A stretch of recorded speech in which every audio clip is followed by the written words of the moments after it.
when we went over there, it was I mean, we all grew up like with our own like thoughts, and so like a lot of us probably thought of it more like a desert. It's actually like fairly green, and a lot of buildings are really close, and it's just like a lot happens there, and it's like I joked around that they have traffic like Texas, but they're able to like to live with it. So So it's a busy city. it's a very busy city, but it's like it just moves so like easily, and just everyone does their thing. And then another thing that kind of like being from the South, we're used to like concealed carry, but over there it's like open carry. So like you would see like military with just their weapons across their chest, and it was kind of like nice and safe knowing that it's like, oh, okay, I'm in a foreign country, but I am surrounded by their military, and yeah. I would agree with that. I never felt unsafe while being over there. The whole time, all the soldiers were very friendly, and they would even take pictures with us. We had a couple of funny run-ins when we just take photos with soldiers and things like that. And the country is just so beautiful, from the really big cities being so condensed, then driving out to areas like Tiberias where it's more open and there's like beaches and mountains and just every different kind of landscape you can imagine. I just like, I had a different like thought of going over there. I didn't think that it was going to be what it was, and the culture was just amazed me, and going into the markets with all the people and just bustling around and getting what you want and finding things. It was just a different than what you would find here in Oklahoma, and just the culture and the people there were just so just like weird, like weirdly amazing, you know what I'm saying? And it just was something that I didn't expect going over there. So Yeah. I would say I was surprised by how opposite the two sides were. So one side it was like Tel Aviv was just packed and traffic and everything was like this right next to each other. And then you drive, because everything's so condensed in Israel, you drive an hour away and then it's just like how you would think it would be. So, and there's like trees and like seas, like Sea of Galilee and all this stuff. So I would just say it was a shocker how opposite, how like close it was for being so different, if that makes sense. All hosted students here too, so just kind of talk about those relationships and how close you guys have remained with those students. I think the biggest testament to how close our relationship was as soon as we saw what happened, we were all very quick to contact them. We still talk to our Israelis very often, at least I do, and just getting to see them again in Israel was a really great experience after getting to host them. Mm-hmm. Yeah, there was that first heartbreak when they like, leave from us hosting them, because we have like a couple weeks prior to like get to know them like over WhatsApp and just online and kind of like peek into their lives. But then once they're here, it's like you know them for forever, it felt like. And then it's just everyone's really close. You're hanging out with each other for a whole week, going to places, activities, and then that one early morning bus ride just over to the airport saying your goodbyes. But you know that in a couple weeks you'll be over there visiting them. That's what I was gonna say. He kind of beat me to it, but like kids, like, yeah. But when you see them the first time, like it's more of building the like starting your relationship in person and really getting to know them instead of over the phone. So like start building the relationship. So like, because I knew we would be going over there in a couple months, and then knowing that we already have that relationship and like being able to like have like a starting point and building off of that when we went back there was really great. And then having that contact still with them today and being able to like contact them, ask what's going on, how their family is, how their siblings are, was really nice to have. And I think we all have that. Yeah. The relationship was so nice, because I have this one very vivid memory of getting my friend off, getting her at the airport when she was coming to Oklahoma, and it was like the slow motion movie where you see two people and they're slow motion and they're running towards each other with all this excitement, and it was like I had met someone like that was in my family but I wasn't related to them, and it just the connection from talking with them over the phone and now to like finally see her in person, it was just so great. And I do still talk to my Israeli, and I asked her if she was okay, and and it's like that family connection that you're not even related and you're not blood related, which is very like awesome. So Yeah. What was your impression when you heard about the bombings? Start with anybody.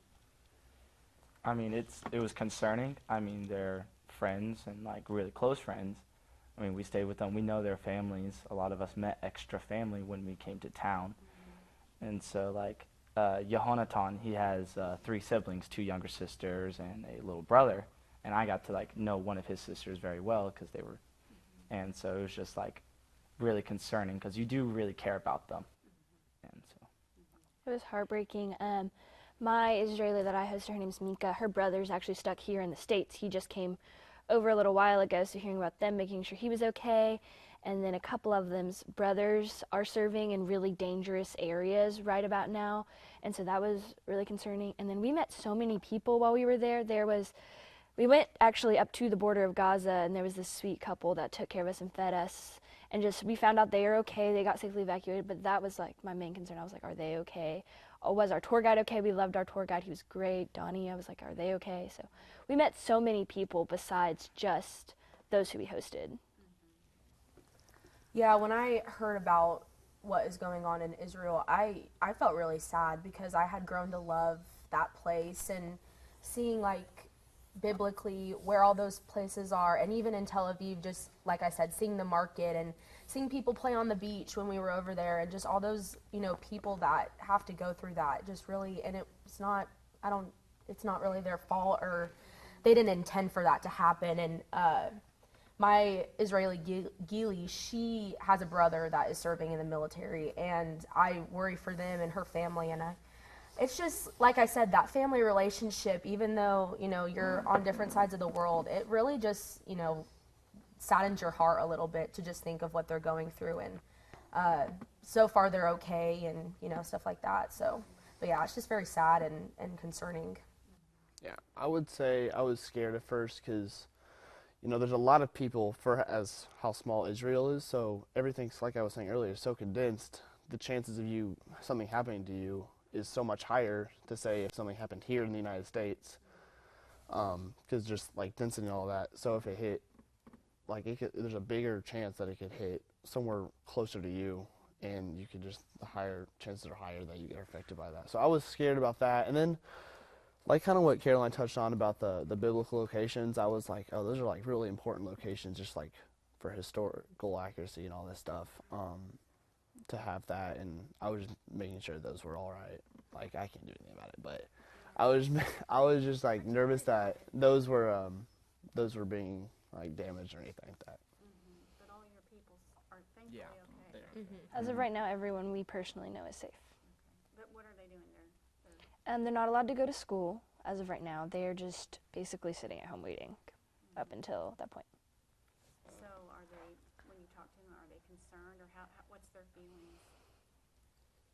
Well, when I talked to them, they said they are more used to the missiles and the rockets. That's not really their biggest concern. They have confidence that the Iron Dome will catch most of the missiles. They are concerned about the individual terrorists inside of their country that they feel are personally attacking people and their friends. But, I mean, most of them just want to be with their families right now, so anyone out of the country is trying to get home, and they're just staying at home, staying safe together. Is it hard thinking about what they're going through? Yeah, I can imagine, like, missiles and terrorists just, like, walking into our country and doing that. And it just caught them off guard, obviously, because the Israel defense is, like, so well known for their things. I think it just caught them off guard, but it's just scary thinking that it's happening to like someone that we're so close to. Yeah, and like we weren't alive whenever 9/11 happened or the bombing memorial, and so we don't know how these terror attacks, like, they haven't really affected us, and so until now when our friends are over there, so we don't really have an understanding of what they're going through, but we just try to be for them and support them and just ask if they're okay, and give them encouraging messages, and tell them that it's going to be okay and there's a solution and all that stuff. They really appreciate, they've been seeing us making posts about like the U.S. supporting them and having our prayers with them, and they really appreciate anyone that sees them and supports them. So they see those posts. Yes. Yeah. Okay, I think that's all I needed. Anything else you guys want to mention that I didn't ask you? No, I don't think so. When y'all visited, do y'all have any thoughts of something like this happening when y'all were over there? Or I didn't. I felt safe. I do have one thing. A couple years beforehand, my sister is also part of this program, and there was one, I believe, a couple missiles that were terribly made, but they were shot around it. And I remember at first I was really concerned for my sister, but then a guy that I know, Mr. Teal, he showed me like a video of the Iron Dome, and then I had like no more worries because it's like that is way safer than it is here. So when I went over there, I wasn't worried about it at all. They have so many precautions in place. I never felt unsafe while being there. And there's plenty of research to go along with reasons why they keep their tourism safe. It's their one source of, it's a main source of income, so they're very highly protective of travelers. Yeah, I never felt unsafe when I was over there. And when we went to that kibbutz right next to the Gaza Strip, we actually went inside one of the bombing shelters and stuff like that. And we, we kind of practiced like what would happen if, something like that happened. And so there's like precautions and protocols that I'm sure we would know even though we were foreign over there, but we would know how to handle those situations. And there were our mentors and people that know what to do and would tell us. So I never felt like something bad would happen and I wouldn't know what to do. I always felt safe. Well, that's pretty common for them too, having bomb shelters, kind of like you were saying the tornado. Yeah, shelters that it's we tornado have. shelters. Bomb Yeah. shelters are pretty common for them. Yeah, that wasn't an issue really for them. Yeah. I don't think they're used to their property being attacked and damaged. It was when their people started being attacked and damaged that they took this personally, and that is why I think things have gone so drastically. Does it make it more real? Like when you like see it on the news and you see like just crazy things all the time, but like when you see this or a place you visited, like how's it change it for you?